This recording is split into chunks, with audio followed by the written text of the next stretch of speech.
দুনিয়ার সকল প্যারা এক সাইডে আর আপনার ডকুমেন্ট অ্যাটেস্টেশনের প্যারা আরেক সাইডে।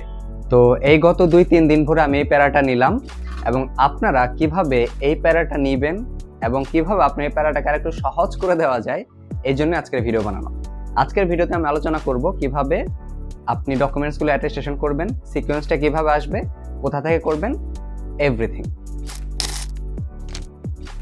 অ্যাটেস্টেশনটা কেন করাতে হয়? আপনার ইউনিভার্সিটি আপনার কাছ থেকে ফরেন মিনিস্ট্রির সিগনেচার সহ আপনার সার্টিফিকেট বা ট্রান্সক্রিপ্টগুলো চেয়ে থাকবে।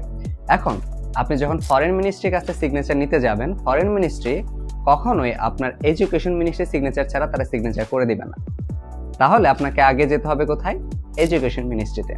আবার আপনি যখন এডুকেশন মিনিস্ট্রিতে যাবেন, এডুকেশন মিনিস্ট্রি কখনোই আপনার প্রতিষ্ঠানের বা ইউনিভার্সিটি বা ইনস্টিটিউটের সিগনেচার ছাড়া বা অ্যাটেস্টেশনের সিল ছাড়া তারা কখনোই সিগনেচার করে দিবে না। তাহলে তারও আগে আপনাকে যেতে হবে কোথায়? আপনার ইউনিভার্সিটিতে। তাহলে সিকোয়েন্সটা কিভাবে আসলো? সবার প্রথমে আপনাকে যেতে হচ্ছে ইউনিভার্সিটিতে। ইউনিভার্সিটিতে অ্যাটেস্টেশন কমপ্লিট করার পর আপনাকে যেতে হবে আপনার এডুকেশন মিনিস্ট্রিতে। এডুকেশন মিনিস্ট্রি থেকে সিগনেচার নেবার পরে বা অ্যাটেস্টেশনের সিল নেবার পরে আপনাকে যেতে হবে ফরেন মিনিস্ট্রিতে। এবং ফরেন মিনিস্ট্রিতে কাজ শেষ করার পর আপনি চাইলে নোটারি করাতে পারেন বা নাও করাতে পারেন। এমন বাধ্যবাধকতা নেই যে নোটারি আগে করাতে হবে বা পরে করাতে হবে। যদি আপনি ইউনিভার্সিটি রিকোয়ারমেন্টে থাকে নোটারি করাইতে হবে, তাহলে করাইতে পারেন। যদি না চায়, না করাইলেও হয়। সবার প্রথমে আপনাকে কি করতে হবে? আপনার মেইন সার্টিফিকেট এবং ট্রান্সক্রিপ্টটা তুলতে হবে, যদি তোলা না থাকে। আর যদি তোলা থাকে তাহলে তো কোনো সমস্যা নেই, সরাসরি আপনি ইউনিভার্সিটিতে যে অ্যাটেস্টেশনের জন্য জমা দিয়ে দিবেন। যদি তোলা না থাকে তাহলে সবার আগে যে প্রসিজার মেনটেন করে আপনার ইউনিভার্সিটি থেকে সার্টিফিকেট এবং ট্রান্সক্রিপ্ট তুলতে হয়, ট্রান্সক্রিপ্ট এবং সার্টিফিকেট তুলে ফেলবেন। তোলার পরে আপনাকে যেটা করতে হয়, সবসময় সার্টিফিকেটের ফটোকপিতে আমরা অ্যাটেস্টেশনটা করি। তাহলে খুব ভালোভাবে আপনার সার্টিফিকেট এবং ট্রান্সক্রিপ্টে ফটোকপি করতে হবে। এবং ফটোকপিটা খুব ভালো যেন স্পষ্ট এবং বোঝা যায় এরকম প্রিন্টটা করতে হবে। খুব ভালো হয় যদি লেজার প্রিন্টটা করেন বা লেজার ফটোকপি করেন, তাহলে এটা খুবই স্পষ্ট হয়। যেহেতু আপনি এই কাগজগুলাই আপনি ইউনিভার্সিটিতে পাঠাবেন কিংবা দেশের বাইরে পাঠাবেন বা আপনি স্কলারশিপের জন্য পাঠাবেন, তাহলে বেটার হয় খুব ভালো ভিজিবিলিটি যেন থাকে। তো এরপর আপনি যেটা করবেন, ফটোকপিগুলা আপনার রেজিস্টার অফিস কিংবা আপনার এক্সাম কন্ট্রোল অফিসে সেগুলো জমা দিবেন। কেন? আপনার ওইখানে ইউনিভার্সিটি থেকে অ্যাটেস্টেশনের জন্য। তো তারা হয়তো বা 2 দিন কিংবা 3 দিন সময় নেবে অ্যাটেস্টেশন করে দেওয়ার জন্য। এরপর একদিন সময় দিবে যে ওদিন যে আপনি ডকুমেন্টসগুলো কালেক্ট করবেন। তো এই হলো আপনি ইউনিভার্সিটি থেকে অ্যাটেস্টেশন করার পালা।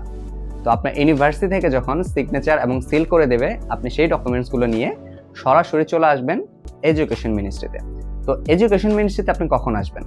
তো নর্মালি তাদের সিগনেচার বা অ্যাটেস্টেশন স্টার্ট করার সময় হচ্ছে 9টা, বাট আমি কখনোই দেখিনি যে তারা 9টা বাজে শুরু করে। আমি গত 2-3 দিন গিয়েছি সেখানে, এর আগেও একবার করেছি এবং ইভেন এই হচ্ছে টানা 2 দিন যে আবার আমি নতুন করে অ্যাটেস্টেশন করিয়েছি, তো দেখেছি যে প্রায় শুরু করতে করতে 10টার মতো বাজে। তো 10টার মতো বাজে তার মানে এই না যে আপনি সকাল 10টা বাজে যে ওইখানে আপনি অ্যাটেস্টেশন করাতে যাবেন, কারণ আপনার মতো আমার মতো হাজার হাজার স্টুডেন্ট ওইখানে বসে থাকে। তাহলে আপনাকে যেটা করতে হবে, সকালবেলা 7টার দিকে বা 6টার পরে আপনি ঘুম থেকে উঠে রওনা দিয়ে দিবেন। তো এখানে 7টা বা 7:30টার দিকে আপনি ওইখানে আগে থেকেই লাইন নিয়ে বসে থাকবেন বা লাইন নিয়ে দাঁড়িয়ে থাকবেন। যেহেতু এডুকেশন মিনিস্ট্রিতে কোনো টোকেনের সিস্টেম নেই, যে লাইনে আগে থাকবে সেই হচ্ছে আপনার আগে সিগনেচারটা পাবে বা আগে তার অ্যাটেস্টেশনের কাজটা শেষ হবে। তাহলে আপনাকে যেটা করতে হবে, সকালবেলা ওখানে চলে যাবেন। যাবার পরে আগে থেকে বলে রাখি, মেন্টালি প্রিপেয়ার হয়ে যান যে মিনিমাম 3-4 ঘন্টার মতো এখানে লাইনে দাঁড়িয়ে থাকতে হবে। তো 3-4 ঘন্টা লাইনে দাঁড়িয়ে থাকার পরে আপনি ভেতরে যাবেন, যে অ্যাটেস্টেশন করিয়ে সোজা দৌড়ে চলে আসবেন ফরেন মিনিস্ট্রিতে। তো আপনাদের সুবিধার্থে আমি লোকেশনগুলো বলে দিচ্ছি। আপনার ফরেন মিনিস্ট্রি হচ্ছে আপনার প্রেস ক্লাবের জাস্ট অপোজিট সাইডেই, মানে একটু হাইকোর্টের সামনে যেয়ে দেখবেন যে হাতের ডানে হচ্ছে আপনার ফরেন মিনিস্ট্রি।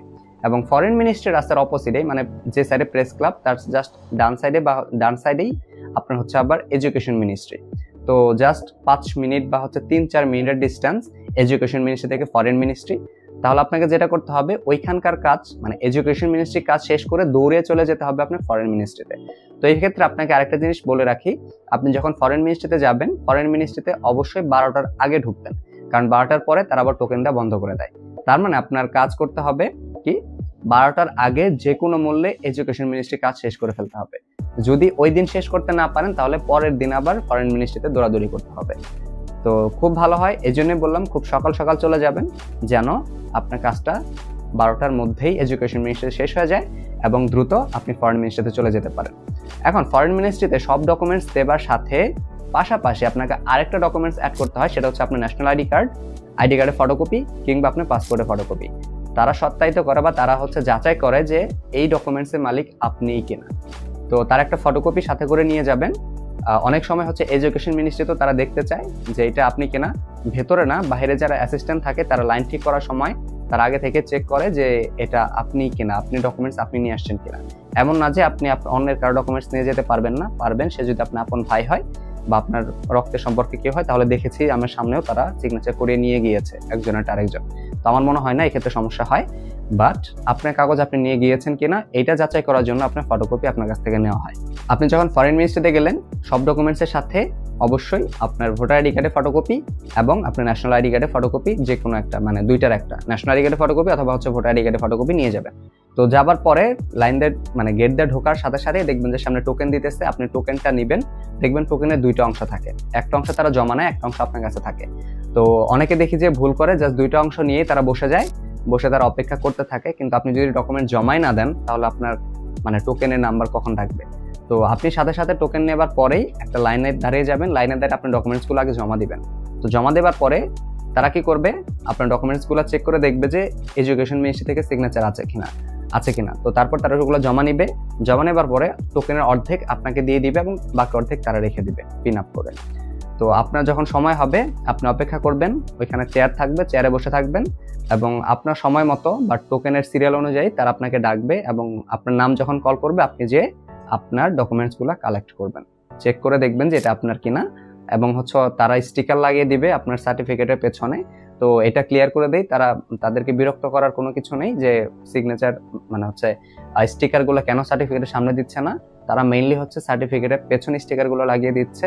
তো বারবার তাদেরকে জিজ্ঞেস করার কোনো কিছু নেই, আপনি সুন্দর মতো সেগুলো রিসিভ করবেন, রিসিভ করে বাসায় চলে আসবেন। তো রিসিভ করে চেক করে দেখবেন যে সবকিছু ঠিকঠাক আছে কিনা, চেক করার পরে আপনি আস্তে আস্তে এখান থেকে জায়গা ত্যাগ করে বাইরে চলে আসবেন। তো এই ছিল আপনার টোটাল কাজ। আপনার কাজ শেষ হওয়ার পর আপনি চাইলে নোটারি করাইতেও পারেন, নাও করাইতে পারেন, আগেই বললাম। তো আমি আবার মনে করে দিতে চাই সিকোয়েন্সটা কিভাবে যাবে। আপনি প্রথমে যাবেন আপনার ইউনিভার্সিটিতে, ইউনিভার্সিটি থেকে সিগনেচার করানোর পরে, অ্যাটেস্টেশন করানোর পরে আপনি যাবেন হচ্ছে এডুকেশন মিনিস্ট্রিতে। এডুকেশন মিনিস্ট্রিতে যখন সিগনেচার হয়ে যাবে এরপর আপনি যাবেন হচ্ছে আপনার ফরেন মিনিস্ট্রিতে। তো এই তিনটা ধাপে আপনার কাজগুলো সম্পন্ন হবে।